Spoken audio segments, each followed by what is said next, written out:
महेश नवमी का पर्व विशेष तौर पर माहेश्वरी समाज मनाता है। इस दिन माहेश्वरी समाज धूमधाम से भगवान शिव और मां पार्वती का पूजन अर्चन करता है। प्रत्येक वर्ष ज्येष्ठ मास के शुक्ल पक्ष की नवमी तिथि को महेश नवमी के नाम से मनाया जाता है। मान्यता है कि इस दिन भगवान शिव के वरदान से माहेश्वरी समाज की उत्पत्ति हुई थी। आइए जानते हैं माहेश्वरी समाज की उत्पत्ति और महेश नवमी व्रत की कथा के बारे में। बहुत समय पहले खड्गसेन नाम का एक प्रतापी राजा राज करता था, परंतु उसकी कोई संतान नहीं थी। राजा को पुत्र कामेष्टि यज्ञ से पुत्र रत्न की प्राप्ति हुई।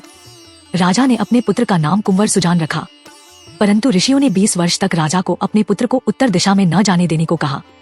राजा का पुत्र एक दिन शिकार खेलते हुए उत्तर दिशा में सूरज कुंड की ओर चल पड़ा। सैनिकों के मना करने पर भी नहीं रुका और वहां कुछ ऋषियों को यज्ञ करता देख क्रोधित हो गया। राजकुमार ने ऋषियों को उस उत्तर दिशा में न आने देने की बात पर बुरा भला कहा और सैनिकों से यज्ञ में विघ्न उत्पन्न करवाया, जिससे क्रोधित होकर ऋषियों ने श्राप दे दिया और राजकुमार समेत सभी सैनिक पत्थर हो गए।